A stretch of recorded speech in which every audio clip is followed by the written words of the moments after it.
Hello friends, I hope you're all doing well. Today's topic is a little different, something that must apply to our lives. Before we start the topic, I want you to speak English along with me and read out loud the words you see on the screen so that you can improve your English faster. So let's move toward our topic. I've divided this topic into a few chapters. You need to listen to each chapter carefully. Chapter 1. I was lost in my own mind. I remember the day I sat in front of my mirror and asked myself, why am I not growing? I was trying everything, watching YouTube videos, writing new words, even reading books sometimes. But nothing changed. My English didn't improve. My life didn't change. I was stuck, not because I didn't have resources, but because I had no consistency. Every day I started with motivation, but by the third day I was tired. I told myself, it's okay, I'll continue tomorrow. But that tomorrow never came. Weeks passed, then months. I stayed at the same level. Same broken sentences, same fear of speaking, same confusion. One day, something inside me snapped. I saw a short video. A man was talking about a group that practiced English together twice a week, every Monday and Wednesday. Just 2 days a week, but every week. That one idea stayed with me. Not daily, not hours of study, just small steps, every week. I asked myself, what if I tried this? What if I just stayed consistent for once? That day, I decided. I created a schedule, not a perfect one, just something simple. Monday and Wednesday, English speaking practice. 20 minutes, that's all, no excuses. And that's where everything began to change. Chapter 2. The first step feels small, but it's everything. My first Monday session arrived. I was nervous. I didn't join any fancy class or pay for a course. I just opened a voice recorder on my phone. I told myself, just speak anything in English. No fear, no grammar, just speak. I pressed the red button and said, my name is, and then I stopped. My mouth froze, my mind went blank. I felt stupid, embarrassed. I wanted to delete it immediately, but I didn't. Instead, I saved that 10-second recording. Why? Because it was real. It was me, starting, and starting is powerful. Even if it's ugly, broken, or uncomfortable. That first step changed everything, not because I was good, but because I was honest.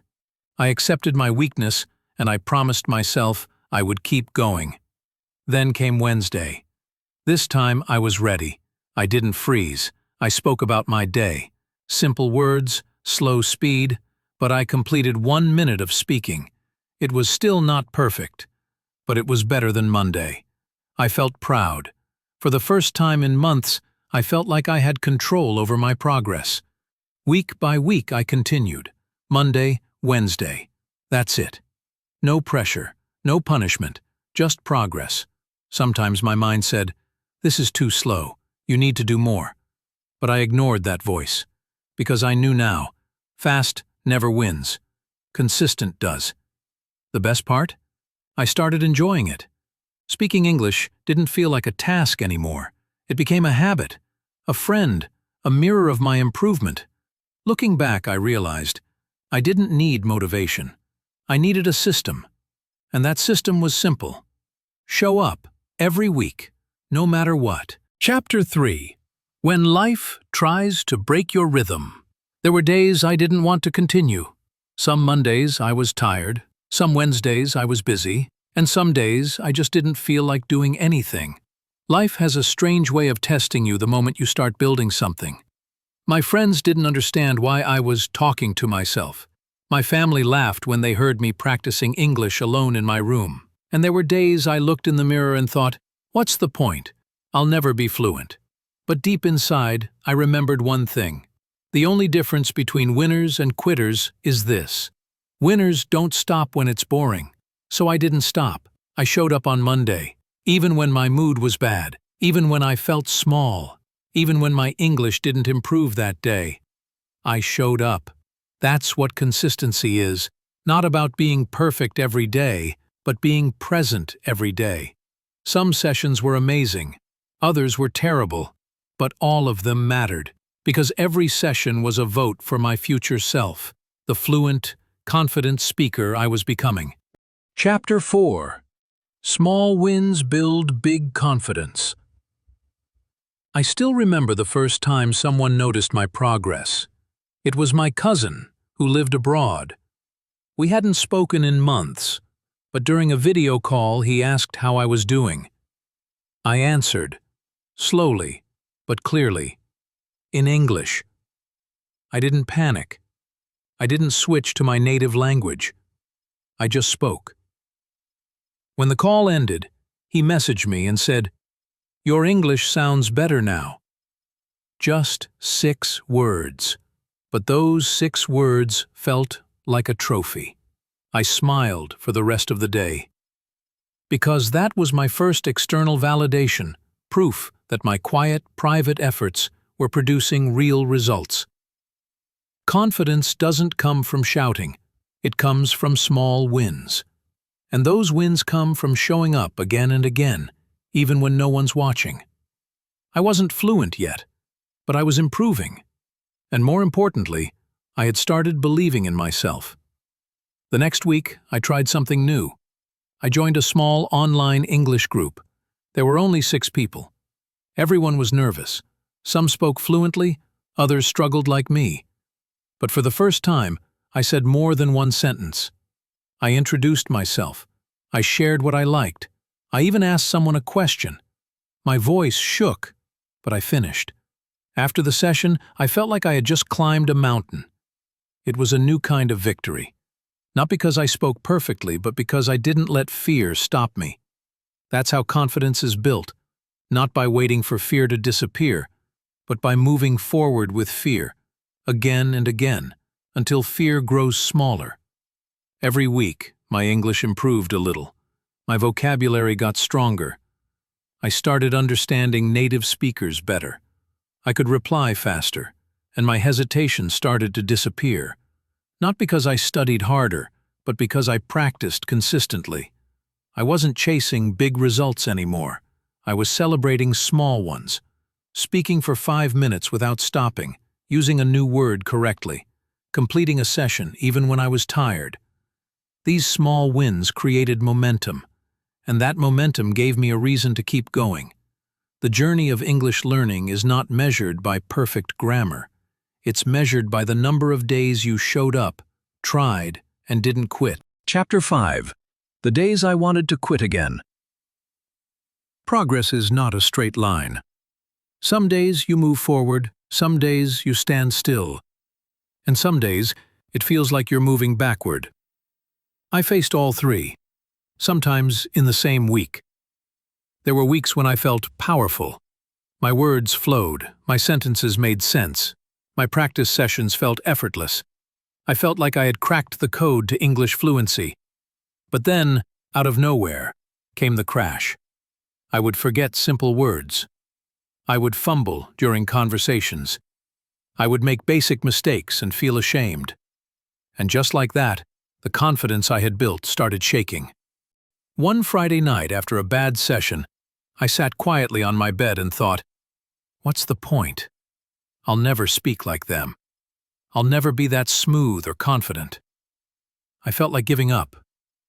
I opened social media and watched a video of a fluent speaker. Their speed, pronunciation, and flow were perfect. I compared myself to them, and that comparison crushed me. But then, I did something different. I went to my recordings folder and played my very first voice memo, the one from week 1. In that clip, I was shy. My voice trembled. I spoke in broken sentences.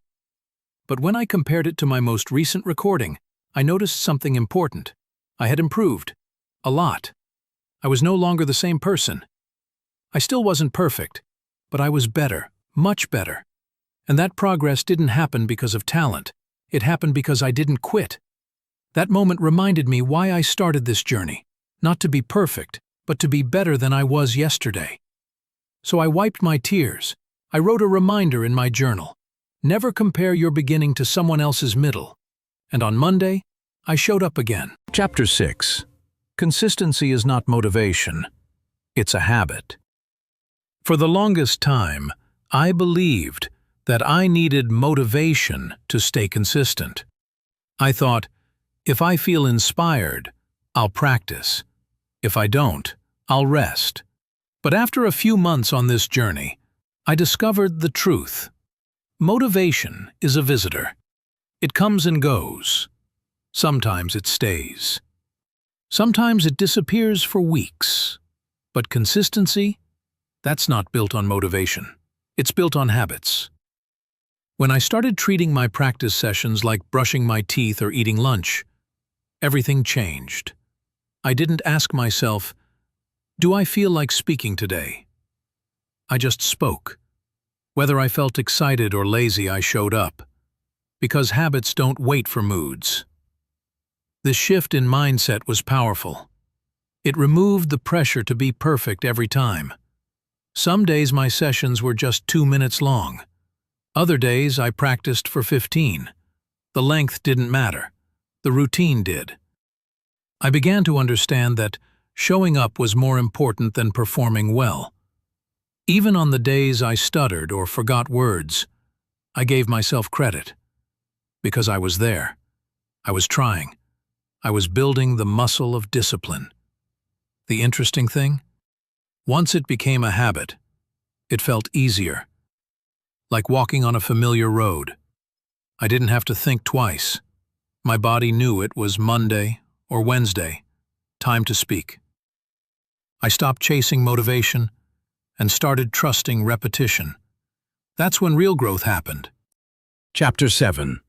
How my life began to change.